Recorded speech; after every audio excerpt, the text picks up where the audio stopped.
Cronkite was a hawk. People don't realize that. He was a hawk on the war.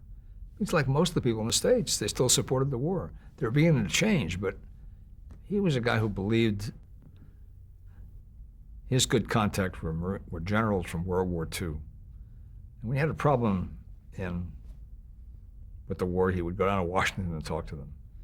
Before he came out to Saigon, Johnson briefed him. And Johnson said, the war is going well, we're winning, it's all, and then comes Tet Offensive. So just before I was to go to Quezon, I talked to his producer, Ernie Leiser, and I said, Ernie, if Walter wants to talk to me, he's got to talk to me tonight because I'm leaving tomorrow morning for Quezon. So he called back and he said, Walter wants to have dinner with you and Peter Kalischer, who was another correspondent, tonight at the top of the hotel.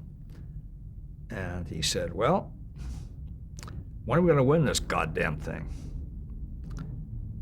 I said, and he turned to Kalischer, who was a senior correspondent.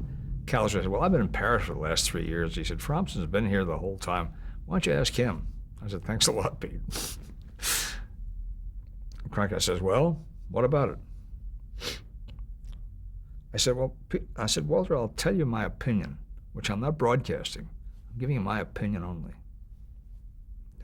He said, because I can't prove anything. Well, you have to know what Walter was like. Walter had a son and a couple of daughters who were pretty much from the anti-war group. And Skip, his son, would come home every night and see all these trophies to the world's most trusted newscaster. It was troubling to him to have this conflict within his own family, which a lot of important people have the same problem. McNamara's son wouldn't talk to him for 10 or 15 years afterwards.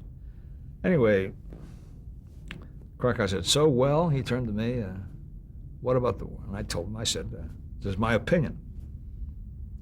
And I said, I don't think this war will ever end until we get out of here. What do you mean by that? I said, well, I travel up and down the country for the last several years, and I see this collaboration between the Viet Cong and the GVN, or Viet Cong sympathizers and Vietnamese farmers and so forth.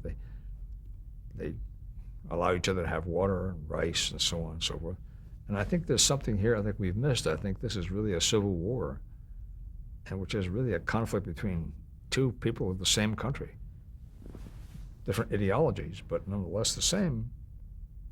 So I don't think it'll end before we get out. Or they decide this war by blood or money, blood or negotiation.